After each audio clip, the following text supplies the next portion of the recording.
Sejam bem-vindos! Cadê os alunos, mestres e doutores mais incríveis dessa galáxia, gente? Estamos aqui com mais uma visita incrível no podcast da Must University, né? Aqui em Deerfield Beach, na nossa sede. Gente, nós vamos falar com a Flávia. A Flávia vai falar aqui pra gente, né, toda a trajetória educacional dela, que não é pequena, mas hoje a gente vai acabar fazendo uma conexão com a história de vida dela e a paixão pelas palavras. E mais. Para quem ainda pensa que a vida da gente é linear, né, Flávia? Não é, não. Linear. Criança, cresce, casa, estuda, continua ali na... Não, gente, não. Ela não é linear. E, aliás, eu acho que ela é boa que ela não é linear, né? Existem os altos e baixos, existem as mudanças. Não tem problema se você iniciou um mestrado, um doutorado depois dos 20, 30. Se você continuou casado ou se você, de repente, precisou partir para uma outra história na sua família, com filhos pequenos, sem filhos. O que mais importa é buscar a paz interior, estar sempre estudando e aí, gente, compartilhar a história de vocês como a Flávia veio compartilhar. Flávia, seja bem-vinda, muito obrigada. É muito maravilhoso poder ter você aqui. Eu fico cada vez mais apaixonada pelos alunos, pela história dos alunos. Vamos combinar que é um aluno por mês, porque cada vez que vem um aluno, que eu já tô com 2 aqui, sai um projeto novo. Aí o povo quer me matar, né, gente? Flávia, conta pra nós, primeiro, antes da gente começar a desenvolver esse bate-papo, essa nossa história, me conta o seu background educacional. Bacharelado, pós e etc. Então, eu queria começar dizendo que estou muito grata e feliz de estar aqui com a Must University para fazer esse bate-papo, não é? Agradecer a oportunidade imensa, né, que a Must me proporcionou de estudar, sempre estudando, né?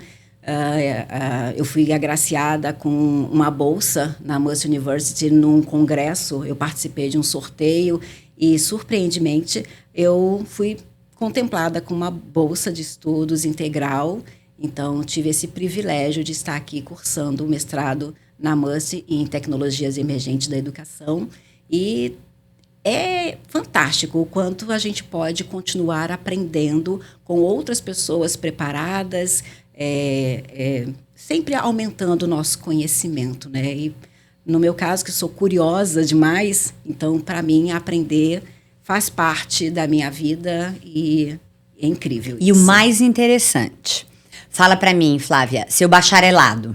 Meu bacharelado. Letras. Sim, eu sou minha formação, né, é em letras, do português do Brasil como segunda língua. Então, eu estudei, me formei trabalhando para ensinar o português para quem não é falante do português. Então, isso é incrível. Depois, o mestrado, eu fiz em lexicologia, lexicografia. Gente, aí tem que dar um ponto. Adivinha onde eu fui ontem à noite, depois que eu conversei com as meninas? Fui o quê? Fui pesquisar sobre o quê? Terminologia e lexicografia. E foi aí que Alejandro vai fazer em espanhol. Nós vamos fazer um em espanhol, Alejandro. E é aí que vai surgir o dicionário da Must University. As duas já me prometeram aqui, hein? Tá?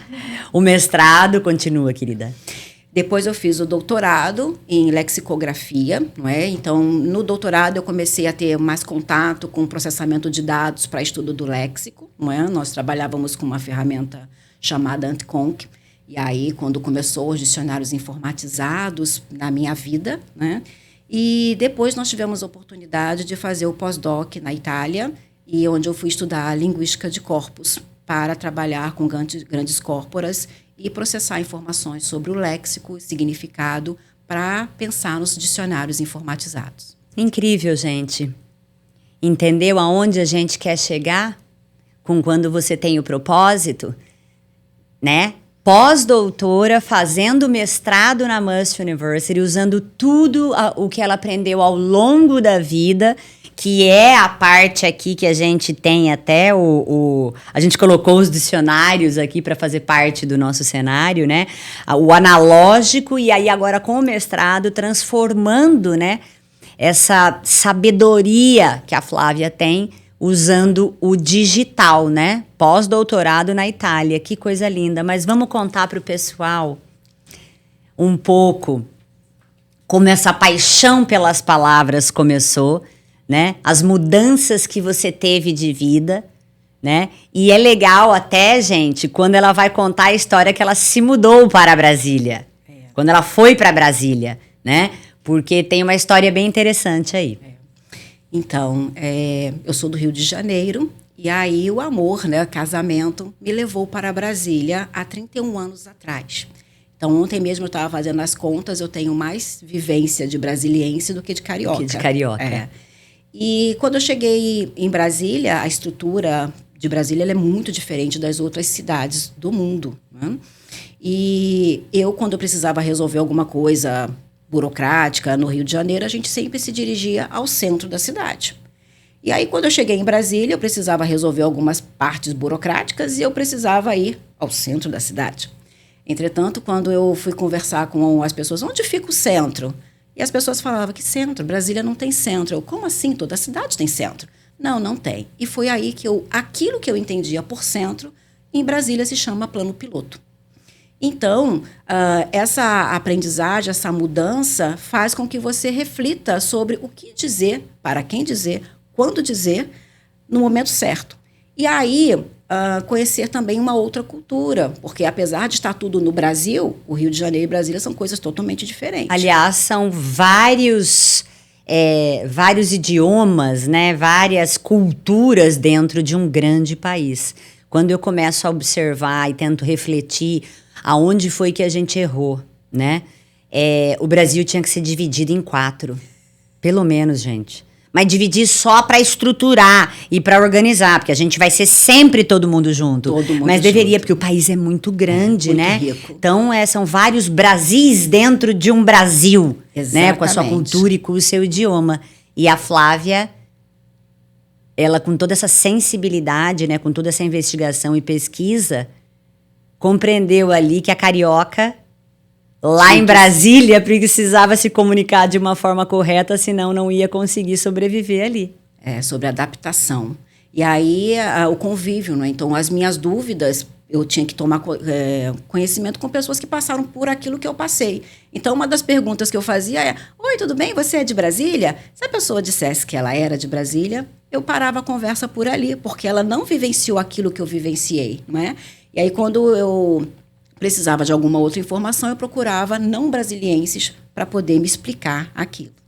E foi quando eu comecei a prestar mais atenção no léxico e essa paixão aconteceu, não é? Enfim, depois eu estava casada, tive meu primeiro filho e após 8 anos eu retornei aos estudos. Depois de 8 anos? 8 anos de casada, Eu retornei aos estudos grávida, né, do meu segundo filho. E isso não foi, de modo algum, impedimento para continuar a minha carreira, não é? Um grande apoio do meu esposo também, que queria que eu continuasse os estudos, porque ele sabia que eu gostava de estudar. E eu fiz uma graduação com 2 filhos, uma casa para cuidar, um marido também para cuidar, e a universidade para cursar, certo? Então, foi um grande desafio essa minha parte na jornada, né? Depois disso, como eu disse, o mestrado, doutorado, e eu passei por uma nova adaptação, porque como eu fui fazer o intercâmbio, né, do pós-doc. Pós-doc num outro país. Num outro país e outra vivência, que você precisa prestar atenção em tudo que você está dizendo para poder ter o resultado que você espera, não é? E na Itália diz que fala com a mão. E fala com a mão. Gente, essa comunicação não verbal também é incrível, né? Eu sou apaixonada. Isso, você tem que aprender ainda a parte não oralizada, né? Então, o gesto, tudo, você começa a perceber e essa sensibilidade.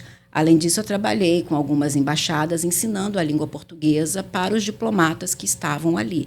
Então, essa parte cultural de intercâmbio, de interação, de você aprender com o outro diferente, para mim também não tem preço. Não tem preço. Eu há 13 anos aqui, eu vivo isso no dia a dia, né, gente? E às vezes, no meu exercício de clareza e presença, eu faço uma reflexão. Como é que a gente chegou até aqui com 4, 5, 6 culturas, idiomas diferentes? Brasileiros, né? Uma universidade americana, fundada por brasileiros, adaptada para o brasileiro estudar, né? E no final do dia, tá tudo bem, deu tudo certo, os alunos têm os seus diplomas, os nossos, uma boa parte dos funcionários que não são brasileiros sabem o que é CNPJ, o que é recibo, o que é imposto de renda, né? E os alunos brasileiros sabem que vão escutar muito eles falando espanhol, né? Que a data, na nossa universidade, a data, ela não é como no Brasil, ela começa, não é dia e mês, é mês e dia. Eu acho a riqueza dessa mistura de cultura, de idioma, de palavras, algo que ela me fascina, né? Por isso que eu tô tão encantada, não só com a Flávia, mas também com a Michele, que tá aqui com a gente acompanhando. É maravilhoso, né? Mãe, professora, né? Letras, português e inglês, pai matemático, vocês imaginam quanto de projeto que não vai sair por aqui. Agora, me conta uma coisa, Flávia. 2 coisas que eu tenho para te perguntar. Rio de Janeiro, Brasília? Ai, aí você me deixa dividida. Me deixa, porque o Rio de Janeiro sempre é a minha origem, né? A minha cidade, a minha formação.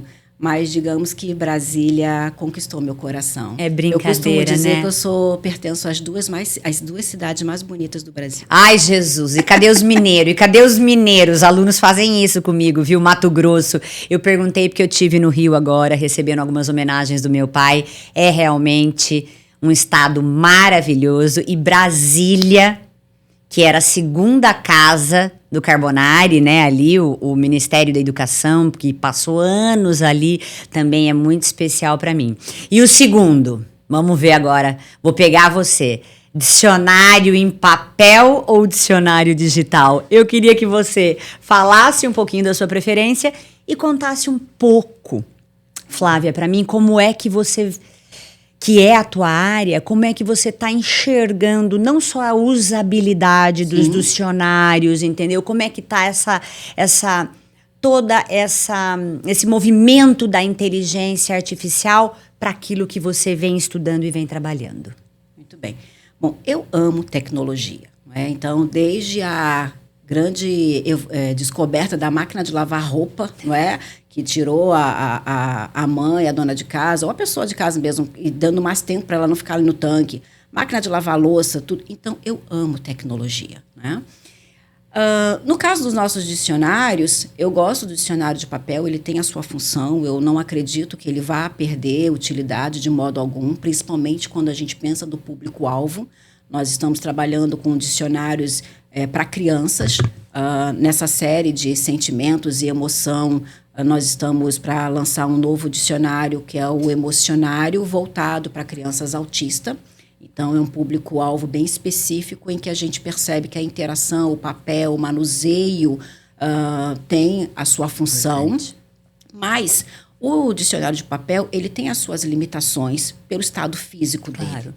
Quando a gente começa a migrar para um dicionário informatizado, você deixa ele acessível a uma população. Então, na mesma linha do que a Mercy vem fazendo, né, de deixar a cultura, o ensino acessível a pessoas que estão em locais de difícil acesso, não é, de chegar a esse conhecimento. Então, a Mercy University,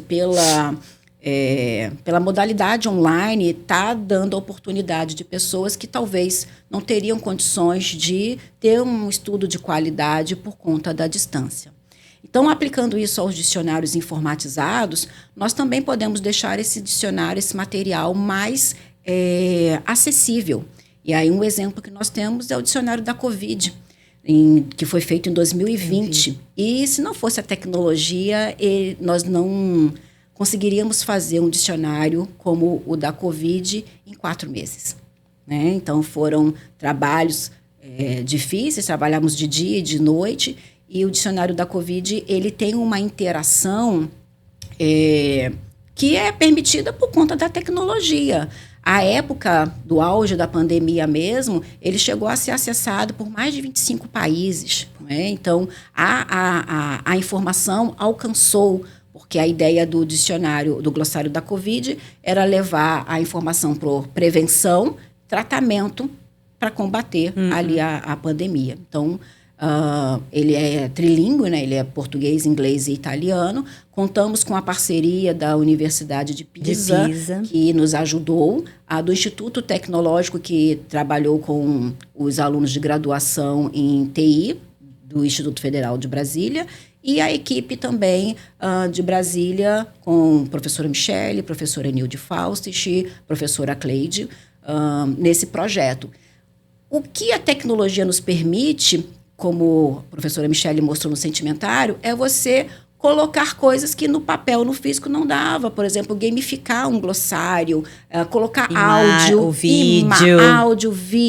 E a gente sabe que tem que colocar, porque Sim. cada um aprende melhor de uma forma, né? Isso daí eu brinco um pouco que eu queria poder reescrever a LDB.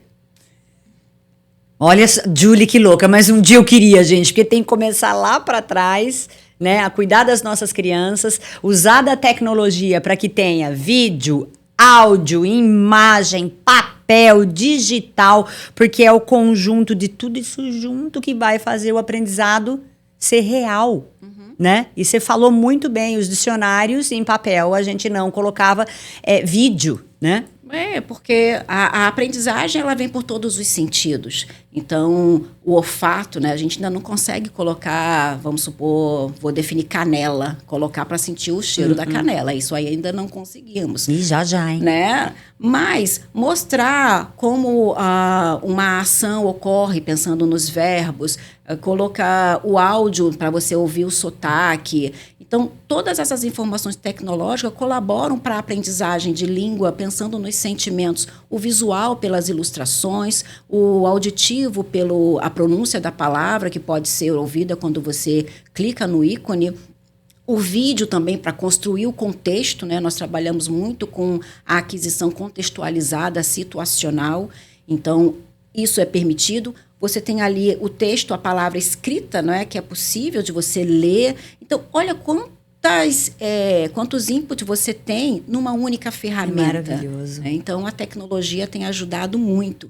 E com as disciplinas que eu tenho feito na MUST, eu estava conversando com a Michele mesmo, né? A gente colocou o Telestory dentro da criação dos vídeos que estão no dicionário, mas os podcasts. Gente, podcast para aprender, pensando no público adulto que está indo para o carro, está no carro indo para o trabalho, fazendo várias coisas. Fazendo exercício, na academia. Eu uso, gente. Eu vou caminhar e eu procuro sempre colocar música para distrair, né? Para o cérebro dar uma pausa. Sim. Mas eu também uso os artigos do doutorado. Eu estou fazendo o doutorado em liderança educacional. E os artigos, eu passo todos no Note LM, e aí depois eu vou ouvindo. E a hora que eu chego, eu ainda anoto. Eu acredito que eu sou um perfil ainda que é ouvir. Tem, doutora, isso?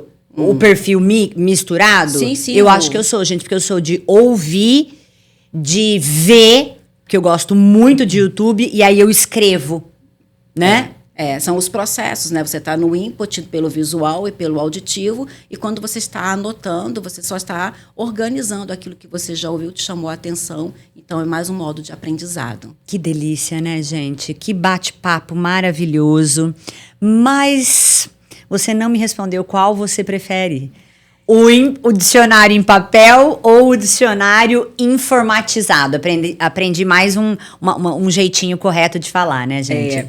Então, eu acho que do meu perfil, às vezes o meu esposo me pergunta, você prefere isso ou aquilo? Eu sou a pessoa que gosta dos dois. Gosta dos dois. Eu tenho que escolher mesmo? Não precisa escolher. Eu também, gente, eu gosto. Confesso assim, eu vou dizer pra você.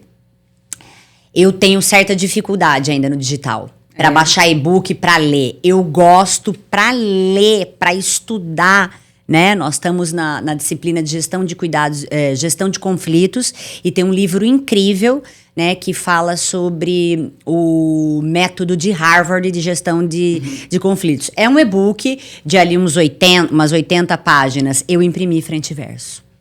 Estranho. E aí eu preciso, parece que ler ali, entendeu? No papel. No digital, porque a Must tem todas as bases aí de dados, tem a Learn, tem a Pearson, tem vários.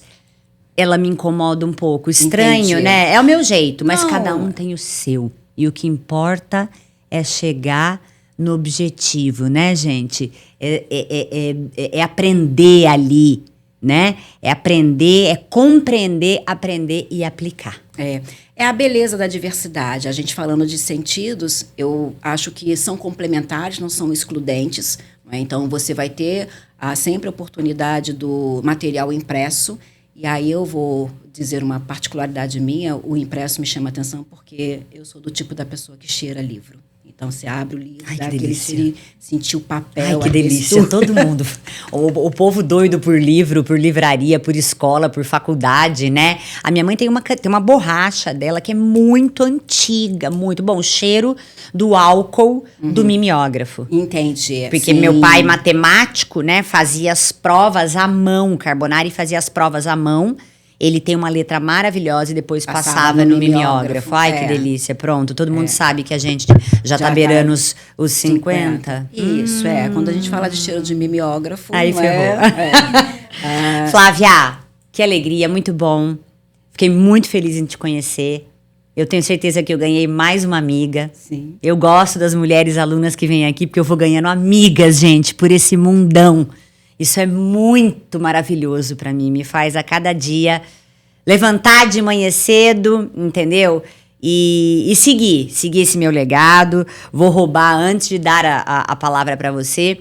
Vou surrupiar a beleza da diversidade. Foi o que você falou, né? Vamos continuar acreditando na beleza da diversidade, na beleza e no poder da acessibilidade, né? Usar a inteligência artificial com responsabilidade, mas óbvio, gente. Vocês estão cansados de ouvir. Nunca esquecer do lado humano. Não é mesmo? Inteligência artificial? Ok, mas e a inteligência espiritual? E a inteligência emocional? E o cuidado com a parte física? A gente precisa, vocês sabem disso, né? Passa o seu recadinho aí para os nossos alunos, para os nossos mestres, para os nossos doutores, professores, para aqueles que, de repente, já fizeram doutorado, pós-doutorado, né? Para que eles se inspirem nessa sua história de vida, né? E continuem a acreditar no aprendizado ao longo da vida, né? O lifelong learning, o quanto é importante. Sim.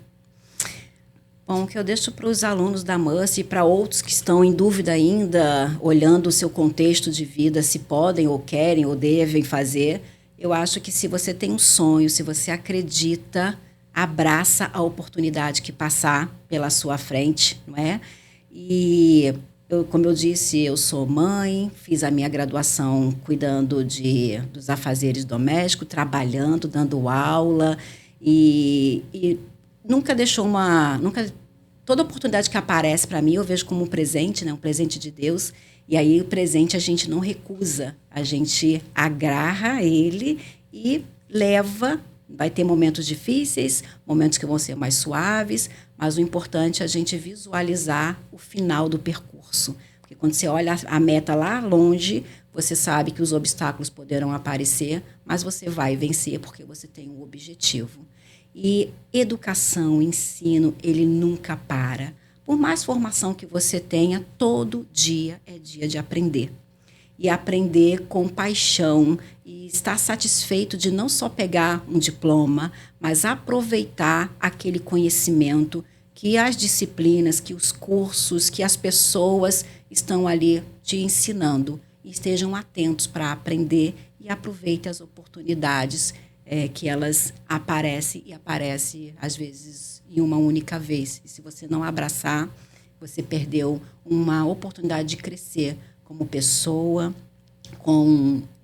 intelectualmente, emocionalmente.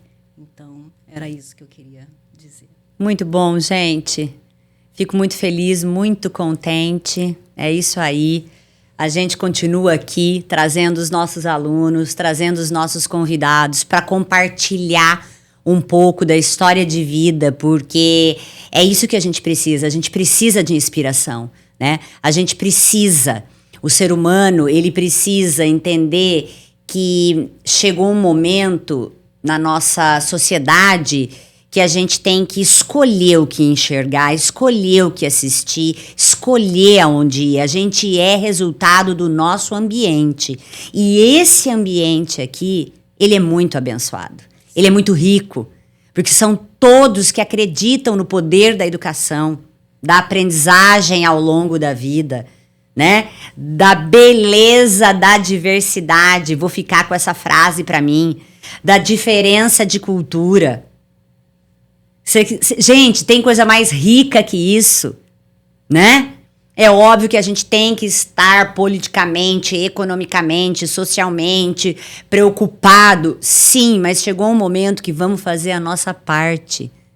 Vamos fazer a nossa parte por nós, pelos nossos filhos, pela nossa família, pela sociedade. Aos pouquinhos eu tenho certeza que nós vamos conseguir melhorar o cenário do nosso mundão. Beijo para vocês e até a próxima.